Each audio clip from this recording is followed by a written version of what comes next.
Draft physics video. Yay. Sort of. Maybe. Kind of. Anyway. Comments. So the last video was the Michelson-Morley, and not one single comment on the subject of that video, which is the realization that beam splitters don't create two equal beams. They create a diffracted beam, and that diffraction creates two very different beams of light when they're recombined for the second interaction with a beam combiner at that point. And that the path lengths are even different when you think about what divergence, the implications of divergence is that the external paths, the divergent paths, are longer, which means the light is coned. And so the one that's diverged more, because it's gone more distance, diverging, the path length is different, which means there would be a phase difference. So, but no comment on that. Alright, so this video will end up being mostly two slit stuff, so I'll probably categorize it somewhere in there, because that's where the comments tend to be. One of them is from the older video, so I'll read that. From a Diarmundi guy. Just, to answer his point. You mentioned frequency, WRT photons, I don't know what that means. Does not an object with axial spin have a built-in frequency, namely its rate of spin? As I understand it, your model requires your gravity particle tines to have two polarities, positive, negative, and produce different perpendicular outcomes when they collide with either matter, electrons, i.e. electrons, or protons, or neutrons, which are just protons and electrons. But anyway, yes, when they interact with constituent matter of the same or opposite polarity, or geometric orientation, it could be. As I understand it, a spinning pool ball has more momentum than a non-spinning pool ball has a rotational frequency. Yeah, okay, well, so, well, I'll read the rest of his comment and then answer it. And skids off the collision directly from the non-spinning pool ball. Some of the push force on impact is at right angles to the direction of travel if the spin axis is perpendicular to the direction of travel. Just trying to understand the mechanism behind your polarity property. Well, again, I could argue that it can be a mechanical property that's just as good. I mean, if I take two arrows and have them collide with each other just a little bit off center, the slopes of the arrows will take them in right and left directions. So you can create a mechanical mechanism that will cause something to turn 90 degrees. You don't need spin. And I'm just saying the complication that spin adds is that it would end up adding a second force in the first place. It doesn't explain the frequency of the photon, then you'd still have the length problem. So we know it's a time issue. We know that a certain number of cycles per second. So we know this is about the length of the time. So it's there. so you can't undo that with spin. So a 10-meter wavelength, a 10-meter long photon, which they believe exists. It's 10 meters long as a wave, or it's 100 meters long as a wave. So it's a very slow wave, and so you'd have to incorporate this spin as being one spin per 100 meters or something. And I just don't see, you're adding a second force is my argument, and the fundamental argument is I'm arguing that they're misidentifying the thing that has properties. They think the wrecking ball has the properties, that it can change how fast it smashes into stuff, and it can do all this fancy stuff. momentum things. And I'm arguing, no, it's the tower they're knocking over that has the properties. And if you get it to wobble, you just have to flick it with your finger to add extra energy to knock it over. It doesn't need much once you get it wobbling. And the point is the electrons have the wobble issue. You can get them wobbling, and then you can knock them out of their space with a second impact before they settle, before they become rigid again. So the idea of quantization kind of eliminates this idea of spin, because then you'd have another factor that you'd have to Planck constant for or something. And would the spin always be 100%? Like, would you always transfer your spin 100% to whatever you hit? It would have to be 100%, or we'd have some reason to detect that. And there isn't anything detected. So combine the arguments. First, the kind of silliness of having tons of a different length, which doesn't make much sense. You know, that they're longer, very, very long, and very, very short.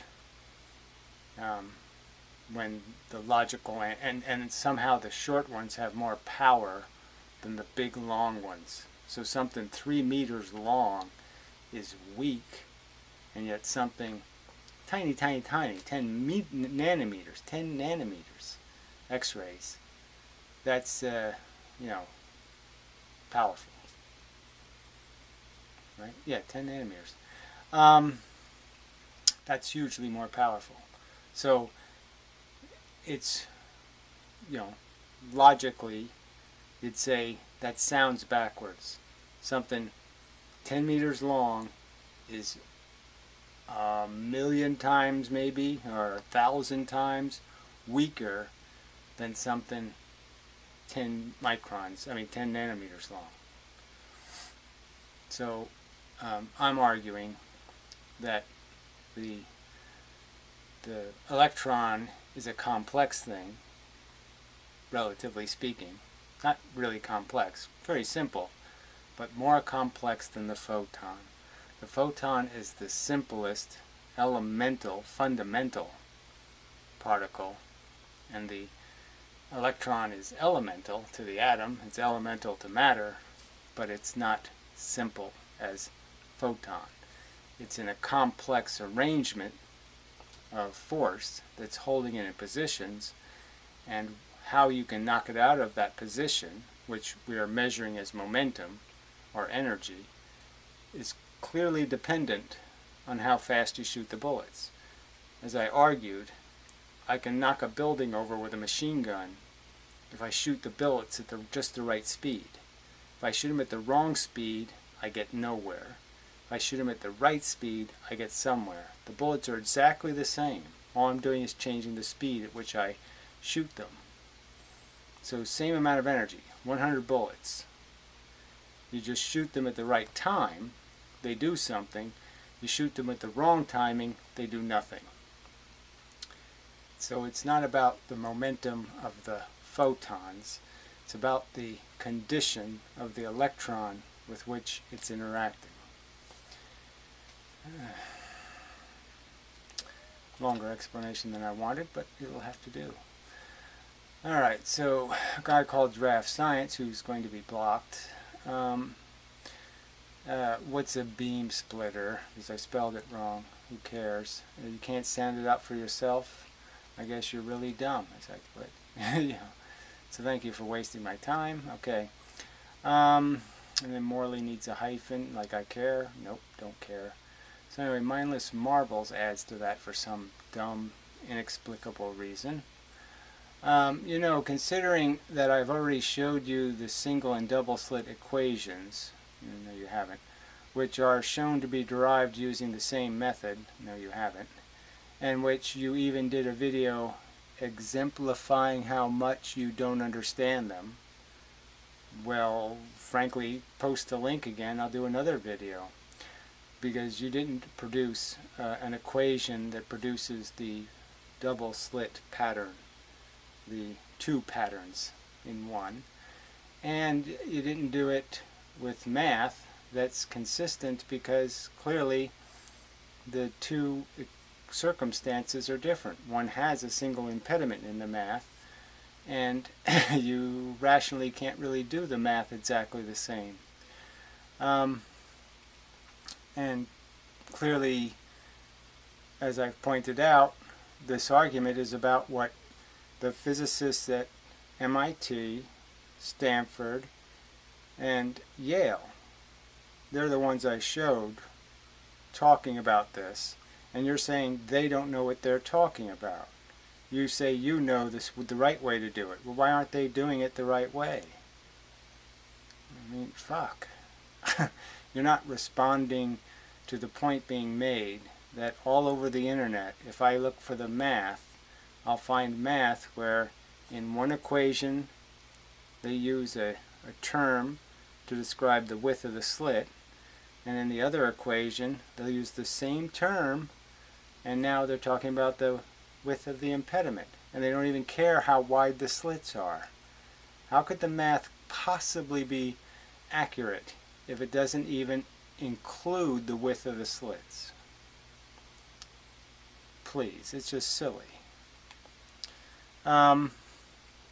What is anyone supposed to think when you rehash the idea that physics has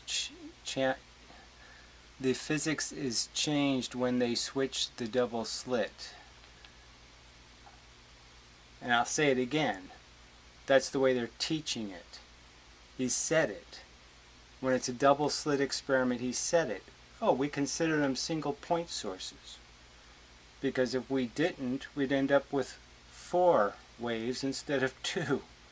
So we don't have any choice. Clearly.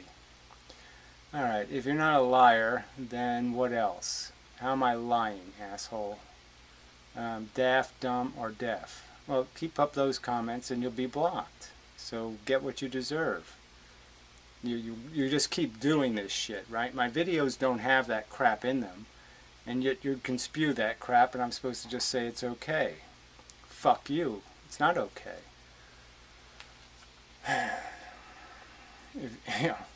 If anything, you should just cite the video. If you're going to say I already did a video on the subject, then why don't you post the link to that video and explain what's wrong with what I said in that video, which is probably the same thing, that your math doesn't work.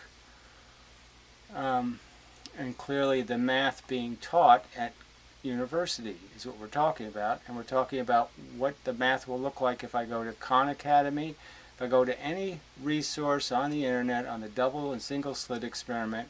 I'll see them switch those important variables, and I'll see them contrive a way to use Huygens in 2 different ways. Not the same way, in 2 different ways. Okay, so Benson Bear Guy says, explain to me how that's not the implications of the principle. And he says, Huygens' principle does not say 2 waves in 1 slit on the edges of the slit. Well, I don't care, it says 2 waves in the single slit experiment. That's what it says. It creates 2 waves. That's its entire function, is to turn 1 wave into 2 waves. It says, in any slit of any non-zero width, an infinite number of waves, 1 at each point. Again, you can keep saying that, and I'll play the fucking Yale physics teacher say, yeah, it doesn't matter, they all cancel out and there's 2 left. That's what happens. The math works because they create 2 waves. Shit, they turn the single slit into a double slit with a contrivance at each point. The principle is not abandoned at all in the 2 slit case. Well, it is fundamentally abandoned when they don't even pay attention to how wide the slits are. That's pretty much an abandonment, in my opinion. When you ignore how wide the slits are and change the variable to the width of the impediment in between the 2 slits, I'd say that's as abandoned as you can get. When a single slit is very narrow, we're not talking about anything very narrow, we're talking about a standard slit, okay? So take the same exact slit used in the single slit and use it in the double slit. or have the combined width of the two slits equal the same width as in the single slit. Do the experiment the right way. At a tenth of a millimeter or so width slit should produce a pretty wide, a pretty active pattern in the single slit experiment, and so just use that width. Why are you changing the width of the slits? Oh, that's more contrivances. Alright, when a single slit is very narrow to the wavelength, well, again, it's irrelevant to the wavelength. It's narrow to anything, absolutely narrow. Okay, you don't have to say to the wavelength. All the wavelengths of light are pretty much the same by comparison to the width of the slit. A tenth of a millimeter is always going to be a hell of a lot of nanometers. Fuck. Huygens principle will imply that there is a very large central bump in the pattern at the screen. Well, again, you can keep saying it'll imply something. I'm saying that's not the single slit experiment. So if you do a single slit with a wider aperture, you'll get plenty of bars. 50 of them. Single slit can produce 50 humps. Use that width. So use the width that produces 50 humps. What's so complicated?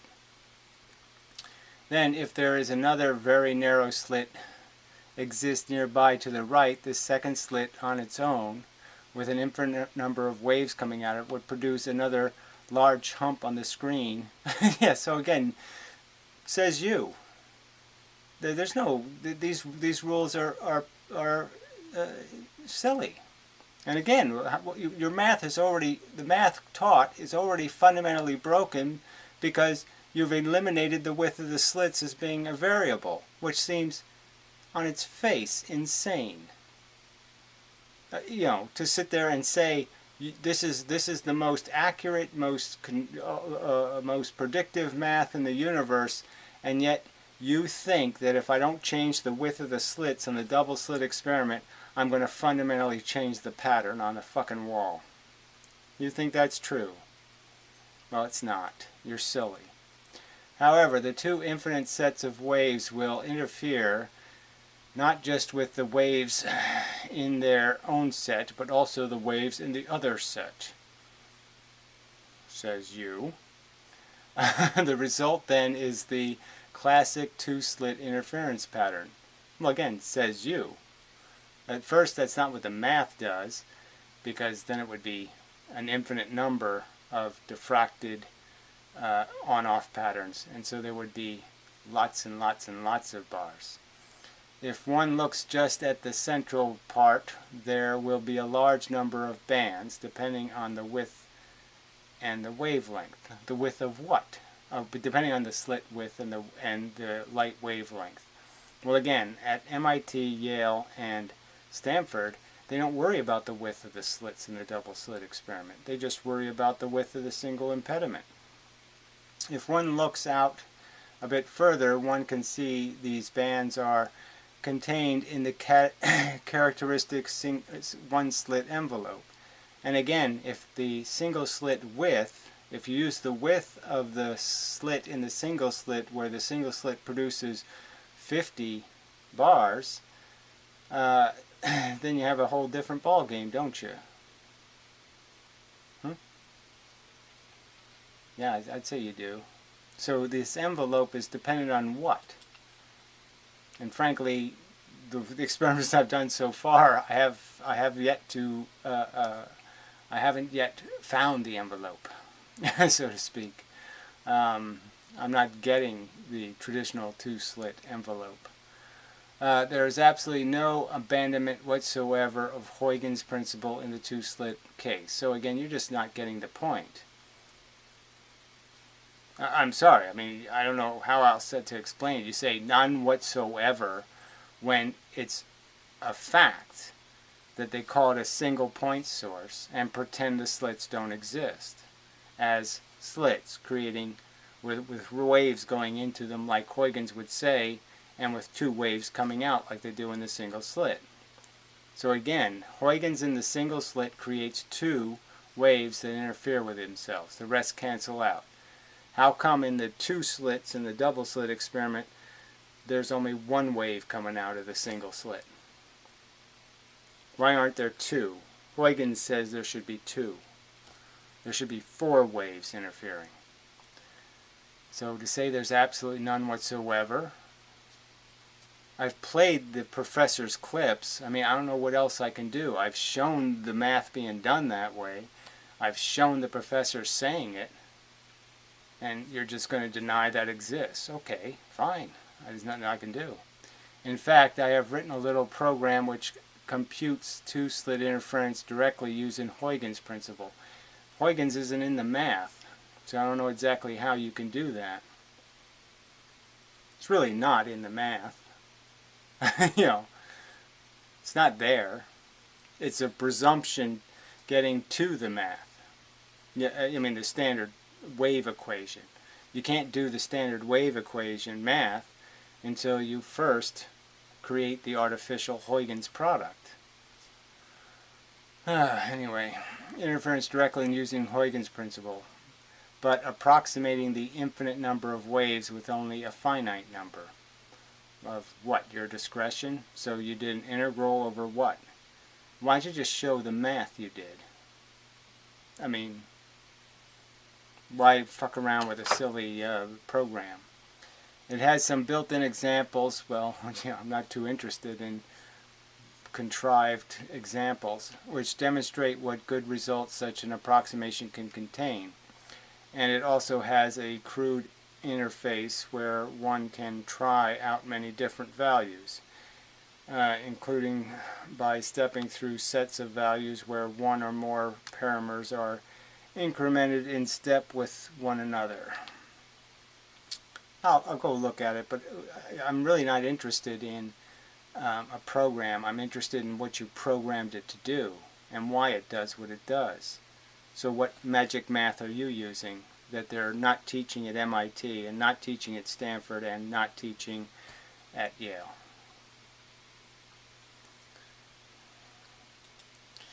Alright, and Mindless says, just to remove any possible mysticism, when people say infinite number of waves, what they mean to say is that, oh fine, you're going to speak for them now. This is the limiting result as you take more and more wave fronts. The point is this is a discussion about what how the physical universe works. And you're established as a principle some notion that this Huygens thing actually happens, when there's absolutely no evidence that it actually happens, that waves do any of this crap, that they show up, that they go through slits as big giant things, that they spread and do all this crap. There, you have no evidence that photons do any of this nonsense. And so what's the point of this? What do we mean by infinite? I mean, it's just bullshit. Anyway, this means the single slit pattern is the limiting result as you consider more and more point sources. So what does that mean? I'm just saying if you use exactly the same slit width in both experiments, then you don't need to worry about any of this limiting nonsense, or we're going to call one a point source, or any of this bullshit. They're both single slits. You just take 2 single slits and then you put them next to each other. And then explain to me why Huygens behaves differently. Just like the program linked above, this is exactly what would have been predicted by Huygens. Says you. And says not how it's taught, and not how all of the propaganda on this nail-in-the-coffin experiment is presented on the internet. So you say you have the secret truth physics.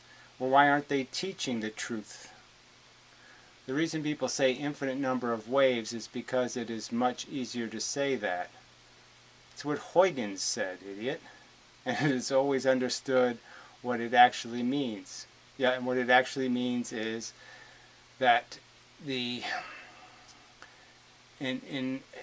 probability analysis you have to include all of the stuff to get the most accurate answer. So because this is really just a probability equation, you're basically just saying if you make all of the individual probabilities, if you include them all as little tiny things, then you reduce the amount of error, something like that. To repeat, Huygens is only a mathematical tool. Well, I'm saying that the idea of physics is to describe the physical universe. If you're going to describe it with a false, contrived mechanism, a mathematical tool, you're not doing physics, in my opinion. You're doing wanky math. It is merely a method to analyze waves. Waves that exist or don't exist. The point is it's describing waves as something that doesn't make any sense. Waves spread in any medium you have a wave in. Waves don't impact in one single tiny location. They impact across, they spread their force across a whole wide area. There's nothing wave-like about the behavior of photons.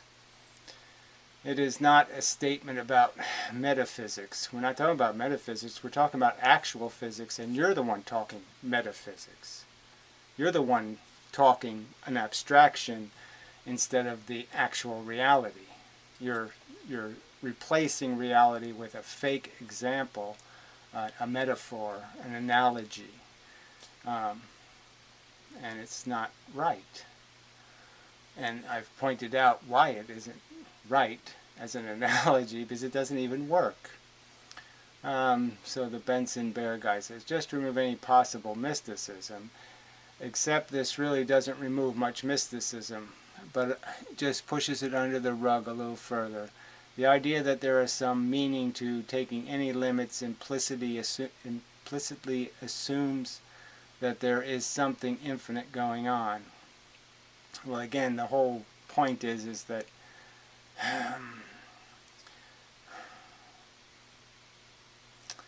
I'm trying to think of a way to say it. I mean, I'm sure Huygens would have liked to say, just divide by 100 little waves, or 1,000 little waves. He would have liked to have done that, but he found that every time he increases the number of little waves, the accuracy gets better, so that he was stuck with this infinite thing.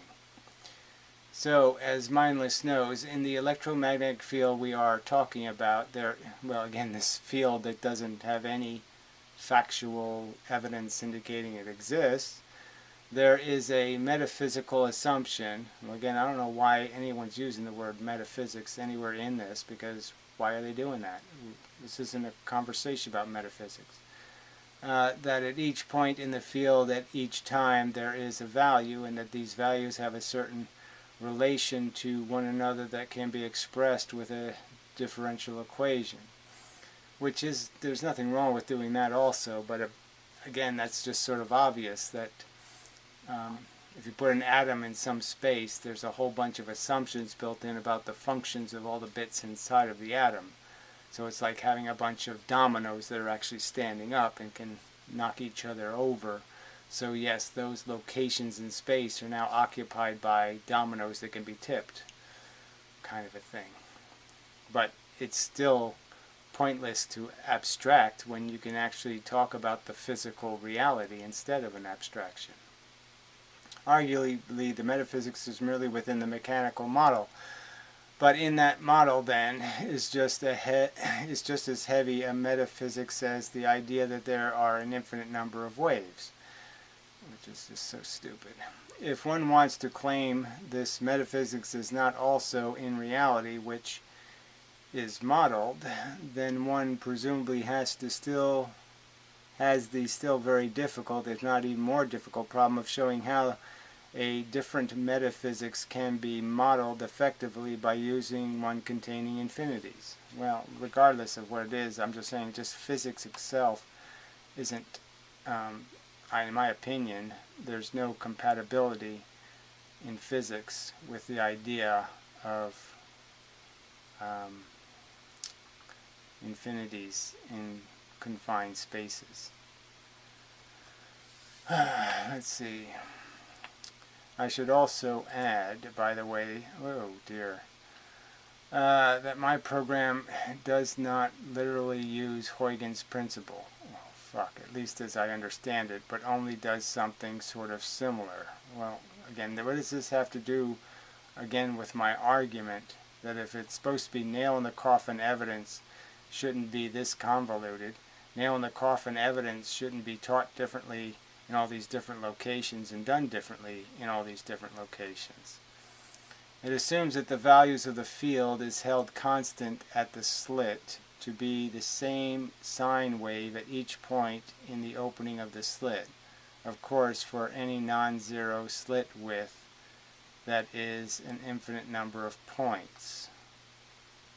So, again, regardless, I'm sorry, but all that ends up doing is, again, creating two waves in the single slit experiment. How come it doesn't create two waves in the double slit, in each slit?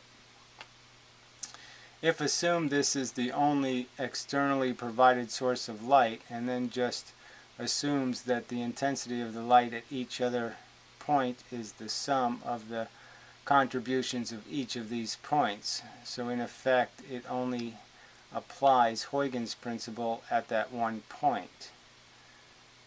And I think this would quite easily derive to mathematical correctness of. So whatever. So it doesn't seem like it's a counter argument to my point. What is more difficult is to prove that an approximation derived by using only a few points, as in the program does, will be accurate. Yeah, well, that's the problem. None of this stuff is ever done with experiments side by side and actually shown how the math actually does accurately predict in various circumstances. So do the math on a very thin slit and then widen the slit and do the same math and see if your answers are the same. See if the results actually are the same. My point is, doing it this way was to be as empirical as possible and not use any difficult mathematics to derive solutions or approximate solutions to the differential equation boundary value problem. Rather, it seems very natural to just add up the contributions made at each point of the slit to the result as seen on the screen, and empirically confirm that the sum tends to match the observed results more and more closely as the number of points included in the approximation rises. Well, I don't know how you're adding what percentage get diffracted, so you still have the probability math to do. So how are you establishing those probabilities at each point? Oh, mindless creep. Thank you for the interesting reply. I thought I would get straight to the point and only then reply to some of the quotes. It wouldn't be in misleading conversations. Basically, it seems like you're making an attack against the idea of continuum. I'll just lay some random thoughts out there. I don't know how much of this I want to bother with. Let's see, who are we to impose this set of theoretic structures on reality and declare that it is built out of infinitely many points? Granted, I don't have any alternative formulations, but it seems as though this way of thinking an accidental result of people trying to ground everything in math in set theory. Well, whatever. I mean, what you're trying to do, I think, is, make rationalizations and just totally evade the argument being made, which is clearly there is no consistency in how Huygens is taught in all the major universities between the single slit and the double slit. It's applied fundamentally differently. I was not making an attack against the continuum, but rather asserting that its existence is just metaphysical, mystical, as to whether mysticism is encoded into Huygens' principle. I'm not saying one should throw out the continuum either. Well, whatever. I won't bother with this. They're getting way more abstract than this conversation necessitates. Alright. a phenomenon for YouTube alike, answering to Trollian grievances at some recording at least. I don't know what that means. Jordan Peterson, so another guy who needs to be blocked because can't post comments using a regular human's name. Got to steal somebody else's. Let's see. You say that assumptions made by the Huygens-Fresnel principle are insane. Yeah, I think they're ludicrous. Fortunately, you don't have to make them to derive the correct diffraction math. Kirchhoff's diffraction formula applies to wave equations and aperture and gives the same results without assumptions of secondary point sources, etc. Then why aren't they teaching that in Stanford, Yale, and MIT? Alright, let's see. So Piro's stupid comment, I think I've responded to this before. I'm talking about the fact that there is zero evidence of tons, and it's Superior Mind points out zero evidence of photons. Yes, and they use the word graviton and magneton, but all of those don't exist somehow. Amazing. Piro's useless drivel. Stupid cunt. Anyway, so another guy I'll block, Mr. Knight Shamalama Ding Dong. This is too stupid a name to post on any of my videos. Oh sure, we don't know space is bent, and when we point telescopes at large masses it seems to bend light. Well, here we are back to this seems word again. I've only pointed out that there's no gravity in the world, as we understand gravity, that can do that at 500 light years across. You can't make a lens that big with a non-solid gravity density. A bunch of scattered bits of matter can't create enough gravity to create a lens that big. It's against the law of gravity, asshole. That's why they had to invent dark matter, retard. So space looks bent, sure. Says you, it doesn't look bent at all to me. But how do we really know? Let's see. After all, just seeing bent space and such weak evidence. So again, you see it. I don't see it. You see these little smears on a 13 billion light year time exposure image, and you assume that it's some galaxy being lensed over a 2 or 3 light year sized lens where there's no source of gravity strong enough to bend the light, where Einstein would say that can't happen, but you say it seems to you. Alright, arrogant shit, oh, superior mind, arrogant shithead, space is nothing. How do you bend nothing, retard? Obviously there's something, whether medium or the elements of force, something real would need to be refracted, diffracted, not bent. Well, the simple truth is light travels in a straight line from point A to point B, unless it hits an electron. Period. And that goes for how it's emitted, and that's how it's received. So when light's ejected, it's ejected in a straight line. So when I look in the sky at Venus, I'm seeing light that left Venus and was heading for this location in space, and that's the photon that arrives here.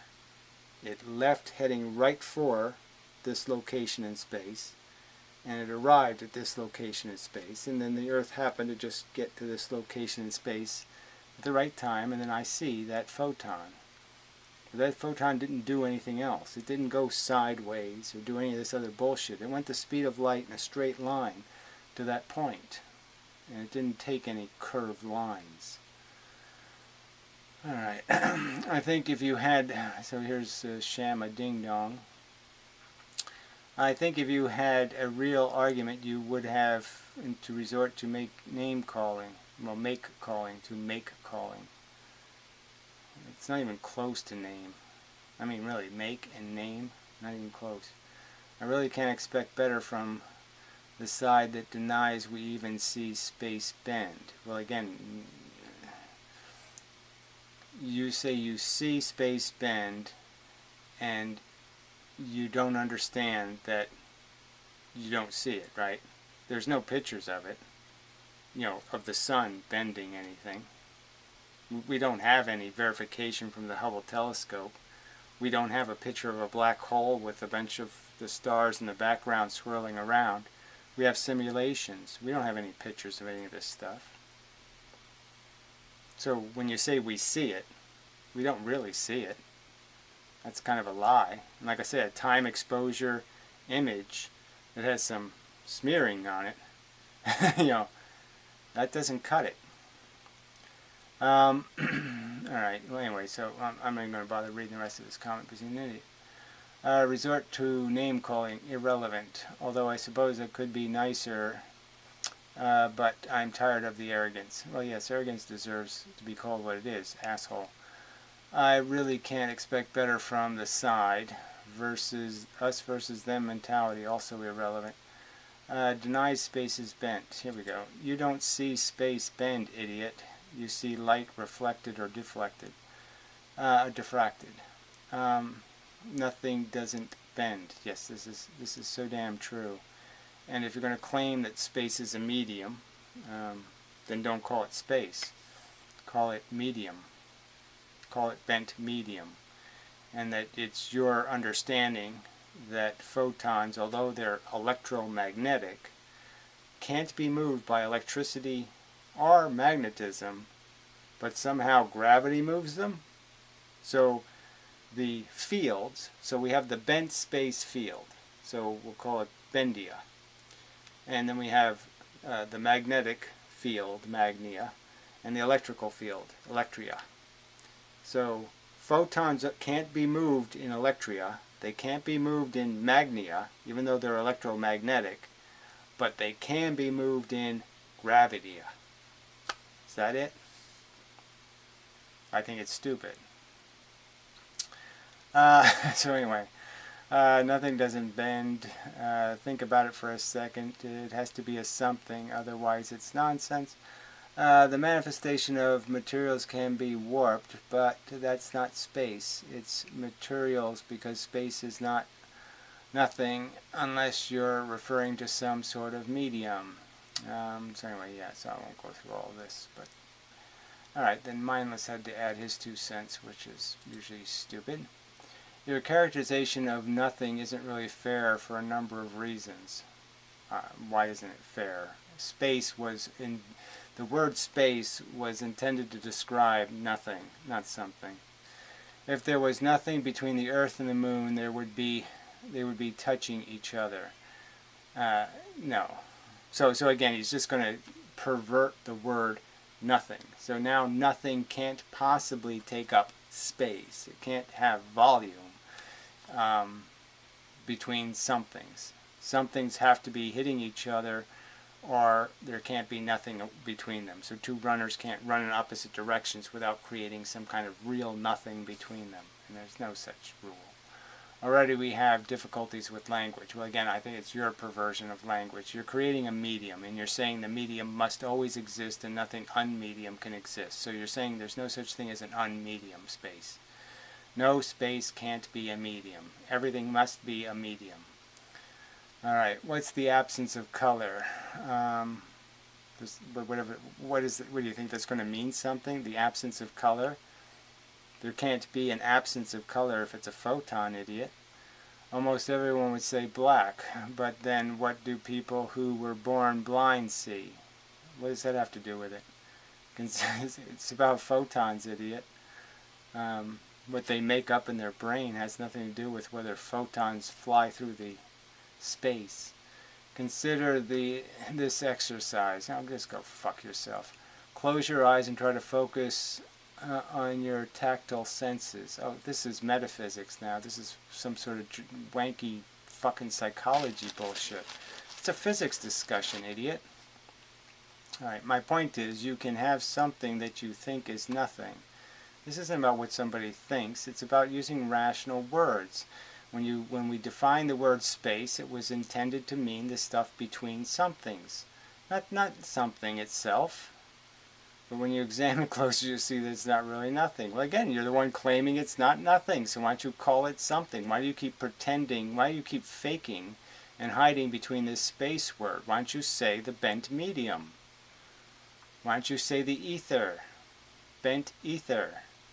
Obviously, nothing in the, let's see, philosophical absolute sense wouldn't have any properties, but no one has ever claimed space as nothing. Well, I guess I'm saying when the word was invented, that's what it was invented to describe, was nothing in the philosophical sense, only in the idiomatic sense. Well, again, you're the idiot who's changing the meaning of words. Going back to the first thing I raised, if there is absolutely nothing between my face and the screen, then there would be no space. So again, you see, saying there can't be nothing. He's going to force everything to be ether, or there's no such thing as unether or absence of ether. It all must be filled with ether. This is a problem in pre-relativistic mechanics as well as in GR. Well, again, this is your bullshit. So again, you just change the meaning of words and play a game to pretend you can do this nonsense, as they did to create the fake gravitational wave nonsense of converting matter into the bent nothing. So the argument that nothing doesn't bend or nothing is doing the something do not work. Well, again, it's your perversion of language. So again, just pretend you're saying the word ether without saying it. You're too cowardly to say you believe the universe is full of ether. Bent ether. I'm not saying you can't make arguments against GR, but I hope I demonstrate that saying bent nothing and bent nothing and bent nothing is silly and unfair characterization. No, it's yours. It's a silly and unfair evasion of the real implications of your damn fucking theory. You think there's an ether that's bent and photons have to obey it. Despite all of that, what I wrote, I actually agree that we should strive to find a deeper underlying theory. I am actually on board with that, but deeper in what sense? Oh, you mean accurate? A deeper underlying theory. Well, what does that mean? You're already neck deep in bullshit. Neck deep in made up fake fields, forces, and ethers. You're not blaming a single fucking phenomenon in the physical universe on something that actually exists. You keep blaming it on things that don't exist. You can't, and again, you can't even figure out that the electrons are the complex thing and the photons are the simple thing. Fucking idiot. Alright, I'm actually on board with that, but the argument that you can't bend nothing is very misleading. No, the fucking idea that you're going to sit there and call space a something that you can bend is the misleading perversion. It's nothing, but it bends. It's special nothing that has properties. Fuck. You can say that it is always a good idea to try to find a framework from which you can derive other frameworks, and with that I agree. Well, I don't even... That just sounds like gobbledygook. What a fucking evasion. Alright, then some idiot posts this Earnshaw theorem. Oh, I'm sure this is going to be another spectacular pile of shit. Oscillations that just go inward and outward wouldn't work since all the forces are proportional to distance. So this is a reply to his own comment, and I don't even know what this is. Oscillations that go inward and outward. Who was talking about inward and outward oscillations? So if the electrons go inward to the proton just a little, they will go all the way in actually because the ratio force doesn't change. Well, says you. So you just have these assumptions. I mean, as I previously explained in the relationship between the proton and the electron, the trick is that it's the strongest force because everything leaks out. But the fact is that the field energy is still coming in from all directions. So some of the energy actually comes in perpendicular to the proton and leaves going this way, and it will hit the electron. And the same thing's happening to the electron. There is still field energy coming in from the perpendicular. They'll end up coming straight down and hit the proton. So in theory, the two of them never will be able to collide. They will be able to get a certain distance from each other and no closer, because the field energy will still be producing a little bit of perpendicular. So there'll be a little bit of pressure on that inside, and it'll matter when they're that close. And so they can't collide theoretically. But as they get further and further away from each other, the lack of pressure becomes huge, because that little tiny bit has a very low frequency. It's so little. It's such a small amount of ton. See, the difference between a 1 ton bouncing at a very short distance and 1 ton on a long distance, the number of interactions is the key to it. And so it's only when you get them very close do you get a lot of interactions just from the field. So they don't collide, shithead. Also, hydrogen has only a single electron. Nothing there to counter the inward force.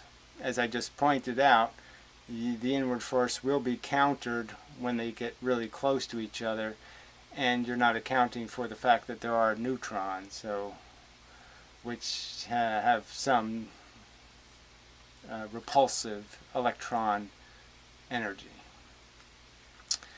This nigga dumb as fuck. That asshole going to be blocked as fuck. Yeah, we'll just get rid of that. Get rid of a lot of shit here soon. Let's see, geez, 27 thumbs down, what the fuck? Yeah, well, it's just the trolls have been busy lately on both my channels. No news flash there. Oh, they can't play a fair game, so what else is new? The way you can learn, okay, so a person thumbed down because they were an idiot, or maybe they have some issue with volume, or maybe there's some issue with bigger thing you said, troll, whatever. Yes, YouTube should have a policy where they don't get away with just unaccountable nonsense. So this William Horace guy is just so obnoxiously aggressive in his tone, and I don't really understand. Okay, so he's a fringe Tesla guy. His channel, if you go there, it's just, I mean, it's kind of this pointless, like they think they're going to make more energy by perfecting the electrical motor, and it's not like it's, you know, 1910 anymore. Okay, there's not a lot of improvements you can make that we haven't already figured out in terms of efficiencies. And yes, if you spend $10,000, you might be able to get another 3 or 4% efficiency out of a motor. But that's all you're going to get, is a little tiny reward. So you're going to spend a preposterous amount of money to get a little tiny profit in efficiency. But you're not going to create energy, idiots. Tesla was a retard in many respects, and this devotion is just totally out of perspective. Alright, so he says, shut up, you fucking troll. You can't, you ain't got a damn clue.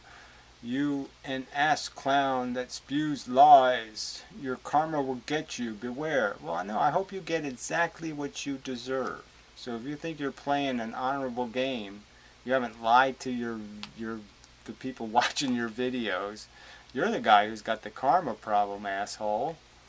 I mean, you already know you've played with this shit and realized, oh yeah, well, I got electrocuted a few times, but I'm not getting anywhere. You know you haven't made fucking energy 1. You haven't made 10 calories worth of energy, idiot. Let's see, you don't know when to shut up. How does your foot taste in your mouth? Again, you're living in a pretty glass house to be saying this to other people. Outsider guy. You don't think anybody could type the same shit on your videos, retard? Man. I'm just going to out-delete. I won't block. I'll just leave one comment by the turd. This ass clown is a goddamn fool, damned by me. I wouldn't believe a word he says. It's all garbage based on garbage. When you put garbage in, you get garbage out. Yeah, well, again, that's what Tesla will do for you, fella. There's nothing theoretically correct in Tesla's energy dynamics. He didn't even understand how the atmosphere worked. That's why his idiotic notion that he was going to transmit electricity through the atmosphere was just so obviously ill-advised. You know, that just somehow you're going to shoot it through that dense medium and you're not going to heat it up or evaporate it or affect all those electrons. That was just kind of idiotic. I mean, a grammar school kid could have told him, that ain't going to work, buddy. Alright, let's see. So this guy's ragging on LIGO, so I'm not even going to bother. These are just cliche kind of rags. Oh, the sound, rabbits hopping on top of that thing could set it off. You know, these are all your accusations. You're not going to back them up with anything, so what good are they? It doesn't work isn't a good enough argument. You have to say a little bit more than that. Alright, anyway. So again, no arguments on the subject of the video. The primary subject. The subject I pointed out in the beginning of the video. This is what the video is about.